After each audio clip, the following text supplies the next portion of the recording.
Thanks for the introduction, Agent X.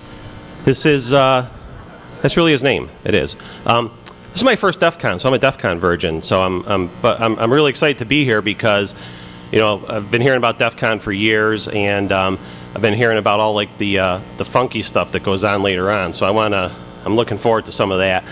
But we're going to start off with something not so funky. We're going to be talking about organized cybercrime, and I'm going to get used to this mic eventually, so just bear with me. Actually, I'm just going to take it off the thing here.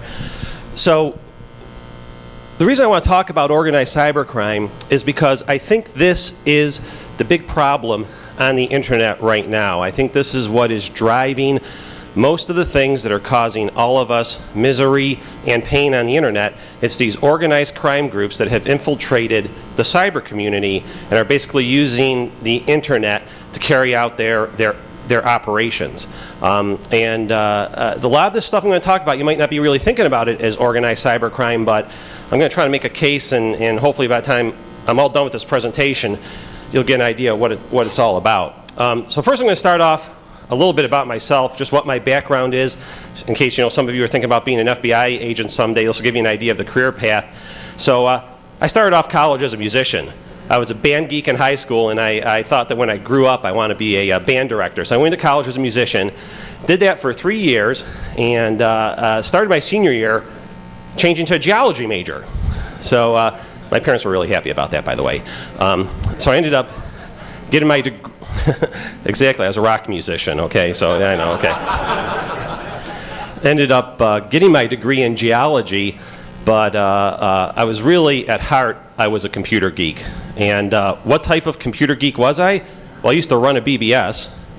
It gets worse than that. I was actually a FidoNet node. Does anyone here remember FidoNet? All right, my brother, all right. You guys all remember about FidoNet? Who can deconstruct the FidoNet node number there? Does anybody remember how that works? I was looking to have a t-shirt that I was going to throw to somebody if somebody could deconstruct that. I don't have a t-shirt, but does anyone want to take a whack at it? What's that? Will I give you my gun? No. Can you show it? Okay, so anyways. Show your gun? No, I will not show my gun. So anyways, this is making me feel real old because nobody knows. So FidoNet was a system. It was like a network, but it ran over the phone lines. And every system had a node number. That was my node number. And the first part was the country that it was in, and the second part was a network, which was like a region of the country. And the last part was your node number. Okay, that was a big bomb. Move on, Tom. Okay, but it's true. After that, I went on to be a network administrator, and I did that for about 6 or 7 years. I worked for Westinghouse, and I managed a network of about 800 users, and that's really where I, cut my teeth in the information technology field. And that's why the FBI hired me. They did not hire me because of my geology background or my music background, believe it or not, or the fact that I ran a FidoNet node. They hired me because of my network administration background. Came an FBI agent, went to work Chicago field office, did that. That's why I have this accent, by the way. It's from Chicago, even though I was only there for 3 years. And went from Chicago to Pittsburgh, where I was on the High Technology Crimes Task Force. Did some work at the CERT Coordination Center. I was a CERT affiliate, so I had an office over at the CERT Coordination Center where I spent about 2 or 3 days a week there. And it was really a fantastic place to work. I think of the CERT Coordination Center as ground zero for a lot of cyber security stuff that's going on, and I think we're really lucky to have it in Pittsburgh. Most recently, I've been working on developing a project that we call the National Cyber Forensics and Training Alliance, and this is also located in Pittsburgh. And it's really a joint effort between industry, law enforcement, academia, people like yourself that are in the audience, just trying to get everybody to work together under the same roof on cybercrime problems. So, and I'm going to talk about that a little later in the presentation. So what is the cybercrime problem? Okay. Any FBI agent in the country that gives a presentation on cybercrime is going to show you this slide, so you've probably all seen this 50 times before, but I'm going to go over it anyways. Some data from a survey that the FBI does every year with a group called the Computer Security Institute. And it shows some of the losses that have been reported to them as a result of cybercrime. Now what's interesting about this is if you look down at the bottom here, it says there's like 639 respondents. This is a survey that they send out to thousands of people. Only 639 responded, but of those 639, look at what the losses are that are being reported. We have over $130 million in 1 year in losses as a result of cybercrime. And if we extrapolate that forward, and what we did here is we took that 130 million and multiplied it by some figure that we think represents the actual number of high-tech businesses in the country, we get a total loss of over $67 billion a year, which is just astronomical. It comes out to $7.6 million an hour that's being lost because of cyber security related issues. The Internet Crime Complaint Center, which is in West Virginia, which is a clearinghouse for internet crime, gets about 21,000 complaints. This is from consumers, not businesses. Sometimes businesses, but mostly consumers. They get about 21,000 complaints a month. And the IPR Center has reported about $50 billion in lost revenues. And from our friends at the Anti-Phishing Working Group, phishing is a big problem. It continues to be on the rise today. And I'm going to talk about phishing in a little bit. Okay, my apologies to anyone from Kansas. For those of you who've been following the evolution debate. So how did we get here? How did we get from things that were going on maybe 5-10 years ago that weren't so organized to organized cyber crime? So let's talk about the good old days, back in the 90s, mid to late 90s, when I first started investigating cybercrime. What were our big problems there? Well, we had web page defacements, right? We all thought this was a big deal back then, and you guys all remember this, right? You'd go to your favorite website, some .com or .gov website, and instead of seeing the Prudential's website or some government agency's website, you saw free GH, right? So we had a little bit of that. And we had a little bit of this stuff going on. I think this was Prudential's website at one time. And then, of course, we had some of this. Now, you know it's good and bad. These guys are the masters of downloading. A Wares group, you know it's good and bad when you have Wares groups cracking websites, okay? So, and of course, my personal favorite, National Oceanographic and Atmospheric Administration website. Okay, so this stuff was a problem, but it was entertaining, to say the least. Okay, so what about the Wares dudes? These guys were a problem for us back in that time. A little bit of organization we started to see with the Wares groups, right? Okay, I wouldn't really call it organized crime, okay, because it wasn't really deep in the with the depth of the organizations, but there definitely was some organizations there. So these guys had their own weekly newsletters that they would send out, okay, and this one's called the United States Courier Report, and this would list all of the top Wares sites in the country, the top uploaders and downloaders. Here's another one called the Courier Week Top Scorecard that was out there. They also had a rough organizational structure to them with these Wares groups, right? At the top, we had people that we called senior or council members, and below them were the suppliers. These were the guys that would get their hands on the Wares before it was released. They would get pre-releases of the stuff. And then we had the crackers. These were the guys that really only had these were the brains of the operation, because these crackers were the guys that would go in and strip out the copyright protections from the software, okay? And then they would turn it over to a packager who would, put it like in a zip or a RAR file, and they put their little .nfo information file saying how cool they are, and they cracked this and released it. And then they get turned over to the couriers who distribute it to the Ware site. So kind of a loose organization there, but not really something I'd call organized crime. What about carding? Well, it wasn't organized in the beginning. What we were mostly looking at was some e-commerce servers being popped. People get a hold of credit card numbers, trade them on the IRC, and then this was a big development, I think, in as far as the organized crime starting to get into this. We started seeing people trading these credit card numbers for other stuff. Okay, so if you think of like cybercrime back like at the end of the 90s, it's kind of like being this, like the organic soup that was the protoplasm that we all evolved out of here on Earth, okay? This was kind of like, it's when people started trading cards for other stuff. That's kind of like the spark of lightning that started, causing the DNA molecules to link together and the carbon compounds to form and start, turning into something living and something complex. This is really, I think, when organized cybercrime was born. And this is really when the underground economy was born. Okay, so we go from having something that really wasn't organized, people just doing it, for whatever reasons, maybe to prove how cool they were, prove how smart they were. They're cracking things, breaking into sites. Now they're doing it to trade stuff. They're getting credit card numbers. They're trading them for other things online, and that's really when this underground economy was born. And what caused that to happen? How this happened? Money. It's money that was bling. It's bling that's driving this thing.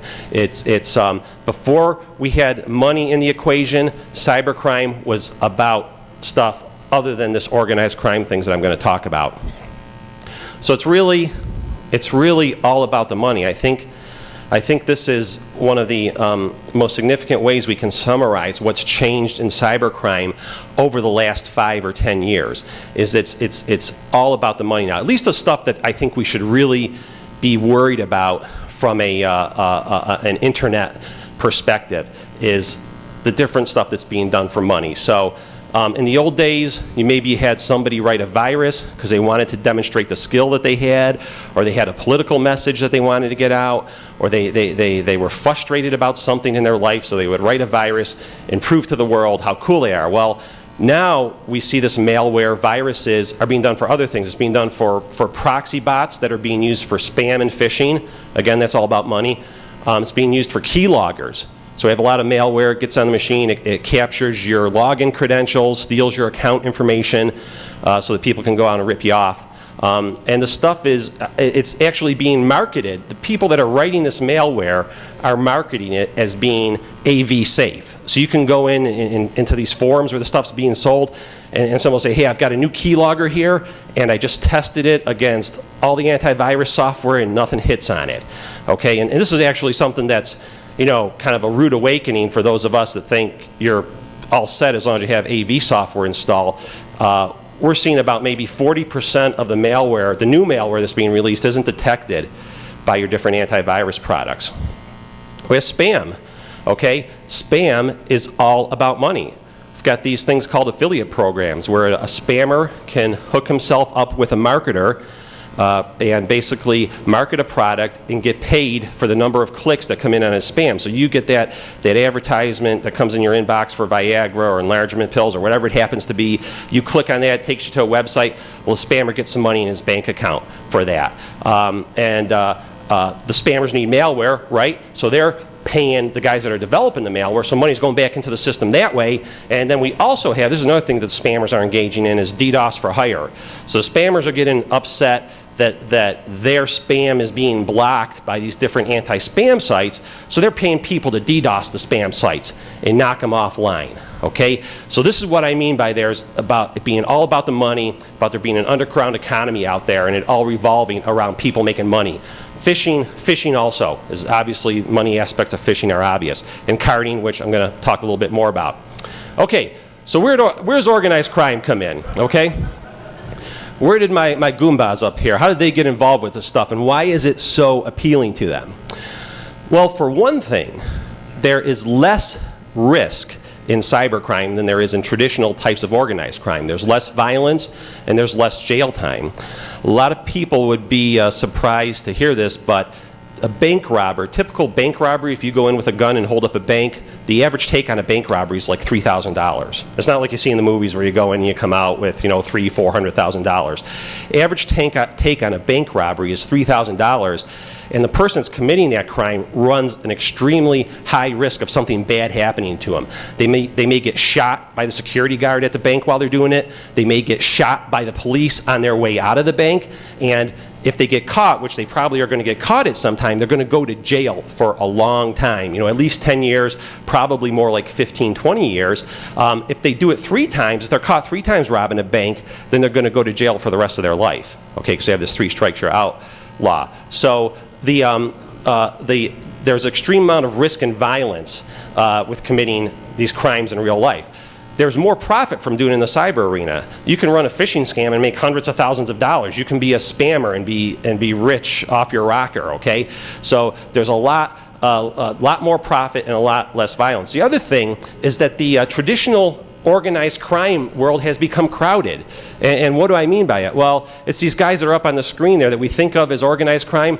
They are no longer the only face to organized crime. There is all sorts of different groups from all around the world that have organized themselves here in the U.S. and that are participating in organized crime. So we have Africans, we have Asian organized crime groups, Russian organized crime groups, Caribbean organized crime groups. We've got a lot of different organized crime groups that are out there. They're all competing for the same stuff. So really the area is crowded. And cybercrime is a great outlet for these more developed groups to move into to make some money.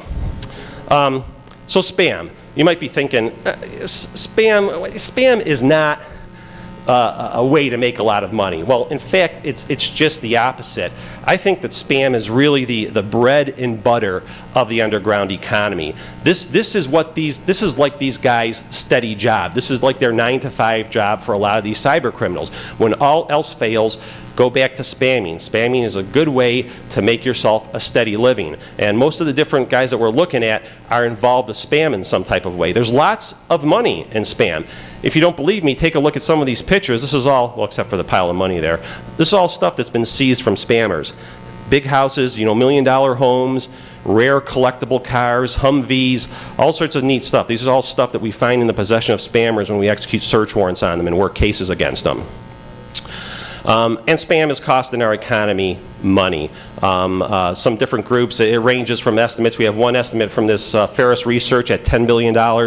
Another group has estimated it as high as $87 billion annually for the cost of spam. So spam is something that's having a negative impact on the economy. It's also making these guys a lot of money. What are some other things about spam that make me say that it's something we should be concerned about, something that I think law enforcement should be focusing on? A couple events happened back in 2003 that really piqued my interest in spam, because I have to tell you, up until this time, up until 2003, I really didn't think spam was something any more serious than an annoying email message that you get in your inbox. I mean, I had been having different people telling me that it's serious and that it's running the underground economy, but I just thought it was an annoying email message that we got. Well, we had the So Big.F worm came out, as a lot of you may have remember, and that infected hundreds of thousands of computers. Estimates were that it infected a total of 200 million email messages in its first week were affected by So Big.F. So Big.F, to just refresh your memory on it, the thing about it was like supposed to go out and update itself. So it had this component where like sometime, it was like a month after it came out, it was going to go and connect to 19 file servers on the internet and download a new code. And so we were really concerned about it. A lot of analysis was done on it. Well, kind of one of the consequences of doing this, or outcomes of doing this detailed analysis of So Big.F, is we find that the main purpose of this piece of malware, the main purpose of this virus, is to send out spam. Okay, it's to turn the infected computer into a spam relay. So we have an extremely well-written and aggressive virus that somebody was obviously paid a lot of money to write and paid a lot of money to disseminate, that the main purpose of this thing is to send out spam. So for me and a lot of other people, that was really a wake-up call for us. We saw this happening and we're like, there is a lot more to spam than just annoying email messages. The other thing that we had was kind of like on the heels of this So Big.F worm. In September of 2003, we had these massive denial of service attacks that were being carried out against some of the anti-spam sites. So I mentioned a few seconds ago that the spammers have no qualms about launching a denial of service attack to take out somebody that's blocking them. And they were actually paying these different groups of cyber criminals to go out and launch these denial of service attacks. And these attacks were pretty severe. They weren't only taking out the anti-spam sites, but like all denial of service attacks, it's not a surgical strike. It takes out a lot of stuff in the blast radius around there. Well, these were knocking out ISPs, these were knocking out corporate connections, all because of this massive denial of service that was going on. So it's kind of this stuff, all these things, conspired to make us realize that spam is really part of the underground economy, a serious part of it, and is contributing to the organized crime that's occurring there. But probably the most significant part, the aspect of this organized crime community, is stuff that we group together under this big umbrella that we call carding. Okay, so and carding is basically anything having to do with credit card fraud, bank account numbers, any of these things that are going on, phishing, all of this stuff where people are getting ripped off online. Okay, so who are these guys doing the carding? You guys all remember this movie? Okay, yeah, I don't, yeah, so is that what these guys are like? I don't know, maybe, or is it more something like this? So you got to notice the subtle thing there is he's got the binary code. That's how you know he's a cyber criminal. He's got the binary. Okay, so that was almost as bad as the FidoNet thing. Okay, all right, enough of that stuff. Let's talk about carding. We've got a group out there. We kind of bunched these people together. We call them the International Carders Alliance, and this, I think, is really the heart of organized cybercrime. International Carders Alliance is a group of a lot of different, it's an assemblage of many different organized cybercrime groups that have websites, they have dump sites, they have IRC channels, they have people with different skill levels that are organized into distinct units and that are carrying out these operations on the internet. So who are these people when I talk about the International Carders Alliance? These are it's a highly organized criminal network based primarily in Eastern Europe. So this is where we're seeing most of the stuff coming from right now. At least that's been the case for the last 3 or 4 years. I'm not saying it's going to stay there and not move anywhere else, but it's really stuff that's primarily coming out of Eastern Europe. It consists of specialized cells for specific functions. So there's groups of people that are part of this structure that each carry out their different roles, and I'm going to talk about those roles in a little bit, but it is extremely organized and extremely regimented, and this is why I'm saying it's organized cybercrime.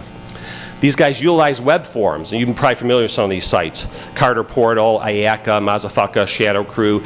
These are all sites where these people would communicate with each other, they would make deals with each other, they would arrange for the flow of goods between each other, and it's all part of this thing we call carding. As with trading stuff, they would market for things bought and sold online. And to give you an idea of how serious these guys are, they even have their own marketing.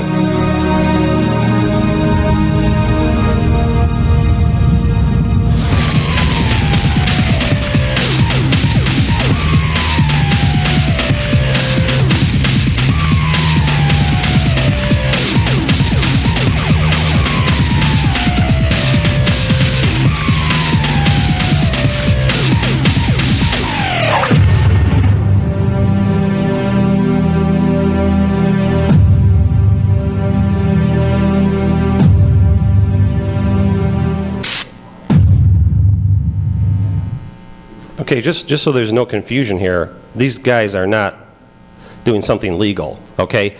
They're not talking about, software consulting or, business process consulting. These guys are writing malware, they're stealing credit cards, they're turning the credit cards into dumps, putting them onto white plastic, sending people to ATMs to take out money.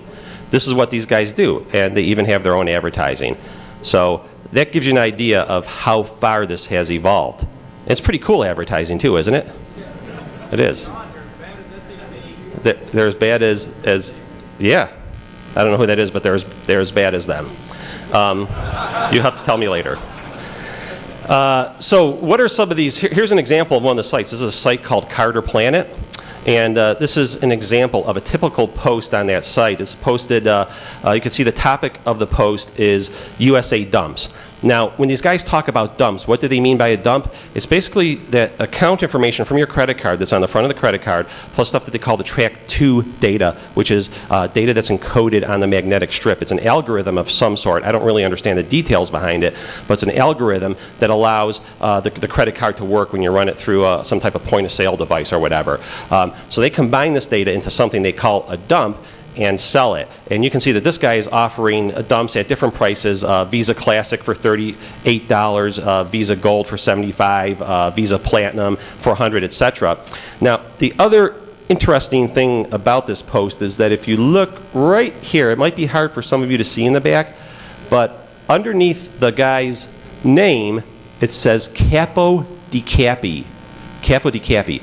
Any of you guys that watch The Sopranos or that are familiar with La Cosa Nostra, Mafia, Italian organized crime, will recognize that term from that. It's a rank in the traditional Italian Mafia organized crime structure. Well, this group here, this organized crime group, Carter Planet, organized themselves into this same structure as the Italian Mafia. And I'm going to show, here, I'll actually skip ahead. I won't skip ahead, scratch that. I'm going to show you a slide in a little bit that shows that structure. It's actually kind of cool. Here's another form from Shadow Crew, and you look at these forms, you can see that there's all sorts of, they're talking about identification, credit cards, all sorts of stuff. You could go to these sites and find whatever it is that you're looking for. Here's another one from Carter Planet. Now what's interesting about this one, if you look a few down here to where it says COB, that's right there, the COB. COB stands for change of billing. Okay, so part of this whole process would be you steal a bunch of credit card numbers, you get the track 2 data, you've got what's called a dump, but you can't really use it to go out and buy anything, right? Because most credit card companies know what your home address is and they're not going to ship something to any place other than your home address, right? Well, there's actually people online, part of this organized crime structure, whose specialty is to change that home address. They call it change of billing. So what these guys do, they'll get the credit card dumps first, they'll call up the various issuers of the credit cards and use social engineering to get the address changed from your home address to whatever these guys want to use as a dump site. And here's what a dump looks like. Okay, so what do these guys do? Conduct network intrusions on merchant processors, write viruses and malware, use spam phishing to exploit eBay, credit cards, whatever it is. It's all part of their daily activities. Software piracy. They'll do software piracy too, you know, because you can make money doing that. Illegal pharmaceuticals, big way of making money online. Escrow and auction fraud. We're seeing a lot of this. This has to do with like eBay and other types of places. And they'll use compromised credit cards and other online accounts to conduct reshipping operations, where they basically buy goods from an American Eagle or something like that and have them shipped over to Nigeria.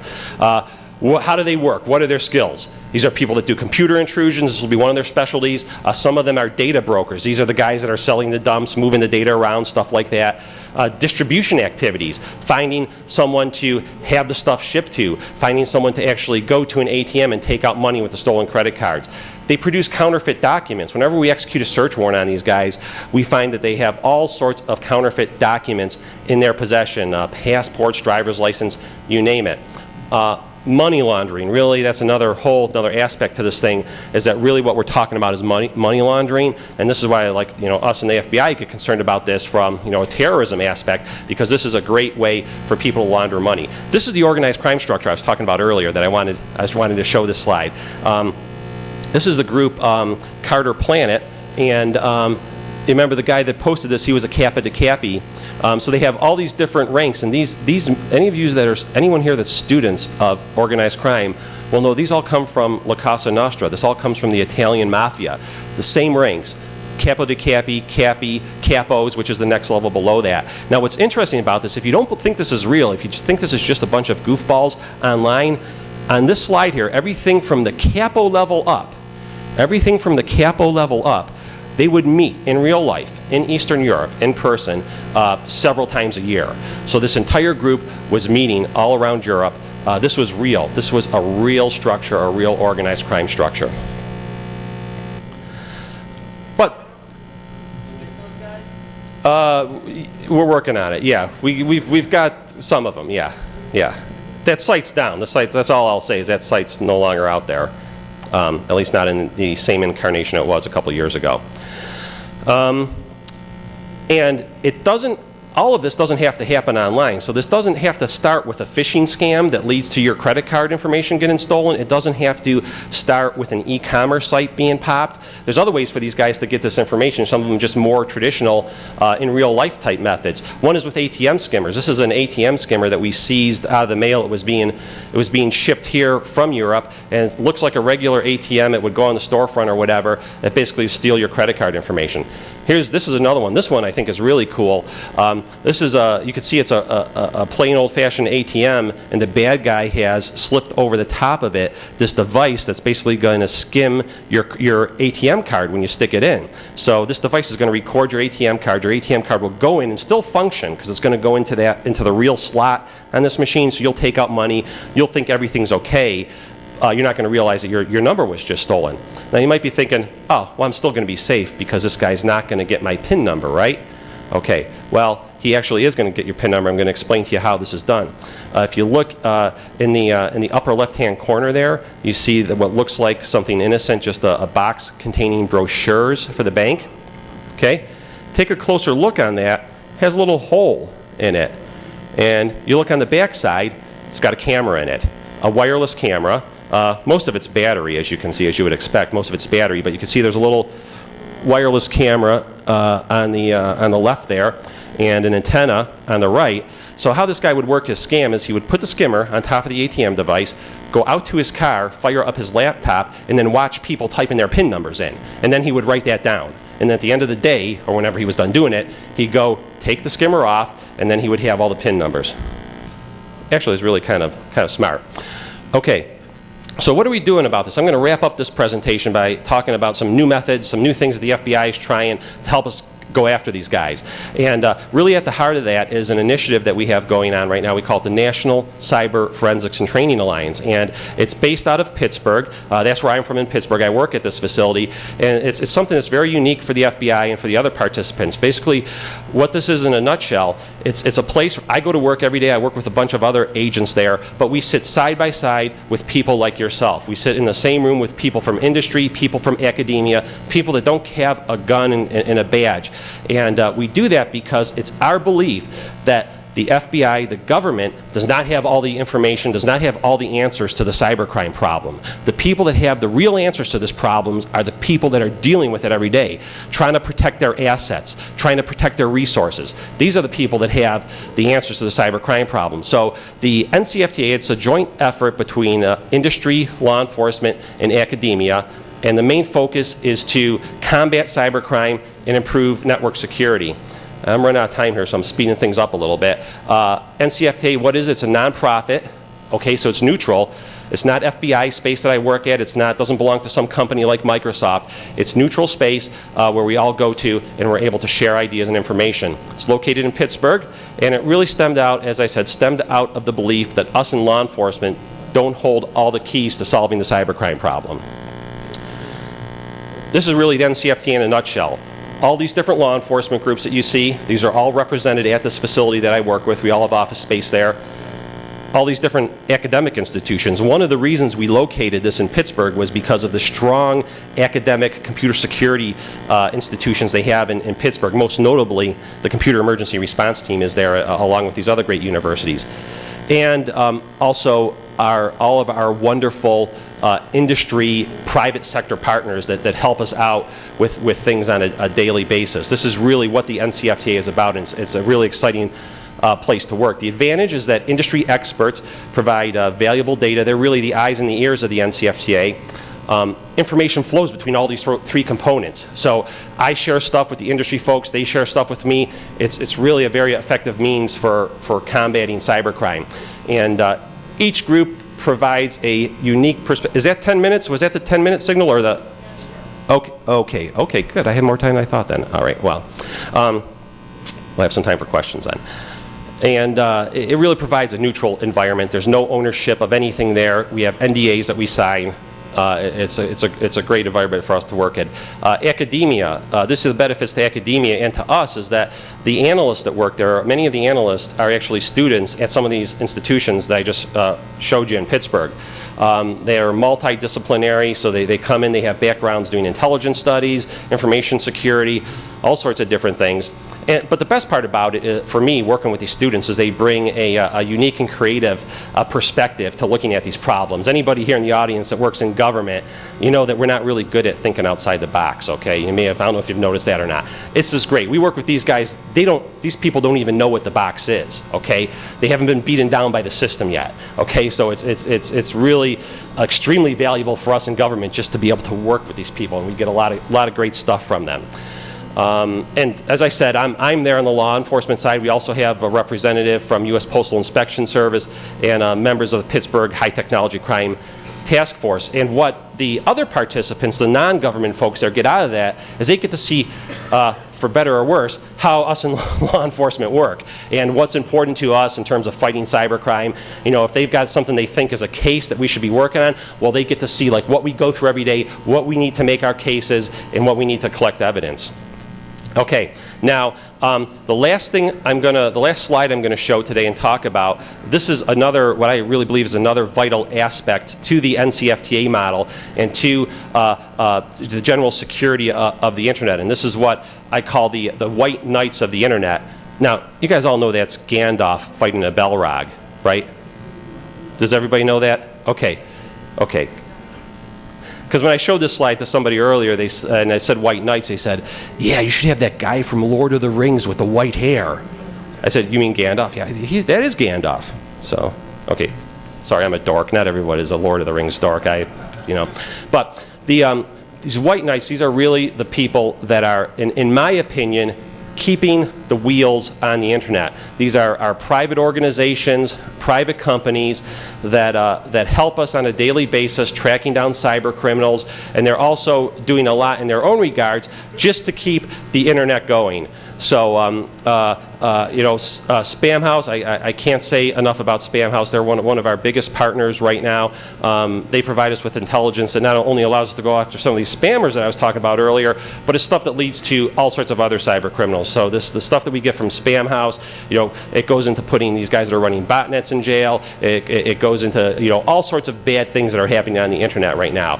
Computer Emergency Response Team, again, a fantastic resource that we have there in Pittsburgh. And then some of these other places, you may be familiar with Castle Cops. I don't know if you guys know about Castle Cops. Pretty cool. They're like a computer security group on the internet, gather a lot of really good data on phishing sites. Bottom line is there are all sorts of groups out there that are outside of law enforcement that have valuable information to help not only me in law enforcement, but to keep the wheels on the internet. And I think these people up here are really key at keeping the wheels on the internet. So that is my presentation. I think we have about 5 minutes for questions if anybody has any questions they would like to ask. Yes, sir. Okay, the question is, how does somebody get involved in the NCFTA? If you're in Pittsburgh, just stop by and pay us a visit. If you're not in Pittsburgh, contact me at one of the numbers that you see up here on the screen. Yes, sir.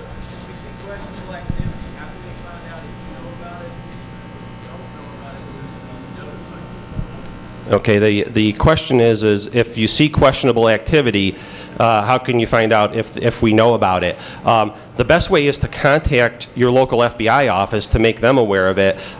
Theoretically, everything that we're working on goes into a big database somewhere, and so they should be able to search that and let you know that. Probably a better thing to do, though, is to get involved with some of our public outreach efforts like InfraGard or the National Cyber Forensics and Training Alliance, where you can be plugged into these people a little bit more on a little bit more personal level than just calling the FBI office out of the blue. Any other questions? I have a question. Yes, sir. All these numbers in presentation, where they came from? The question is, all the numbers in the presentation, where did they come from? The data that I showed first regarding the dollar damages from cybercrime comes from the Computer Security Institute. If you go to their website, if you Google Computer Security Institute and go to their website, you'll.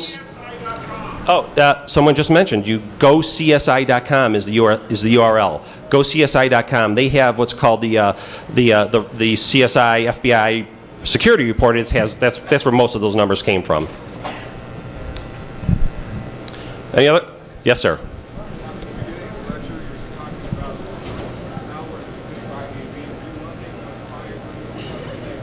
Okay, question is, in the beginning of the lecture, I mentioned malware that's evading antivirus detection and wants to know if I was lumping spyware in with that. Yes, I was lumping spyware in with that.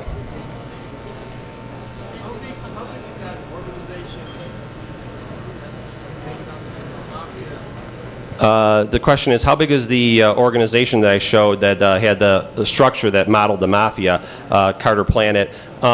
It's, I think, about 60, 70 members from what we know about. Yes, sir. Is this primarily commercial organizations you bring on, or do you also have communications with military and also in Europe? Yeah, question is the stuff that we work on, is it primarily commercial or is it military? It's both. It's both. We're really concerned with things that are negatively impacting the internet. We try not to just focus on a specific company or something like that. It's really stuff that's negatively impacting the internet.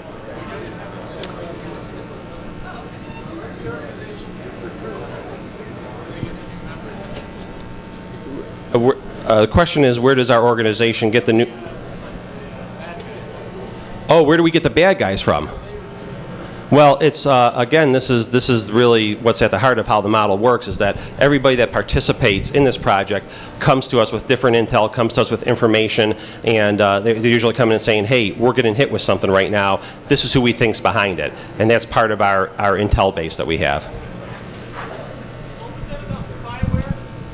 Oh, there was a question was, I said that we have something like 40% of malware is not being detected, and the question was, is spyware included in that?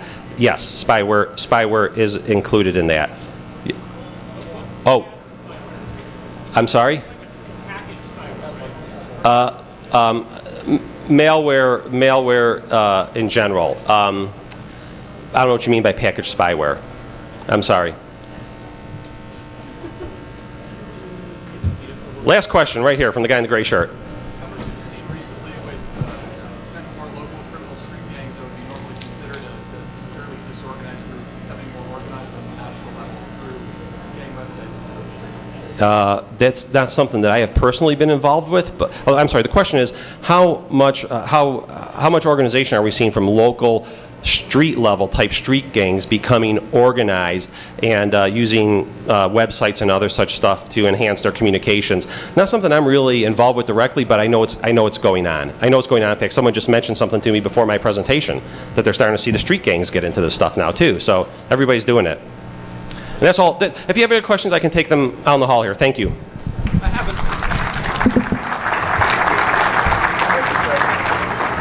an offline question.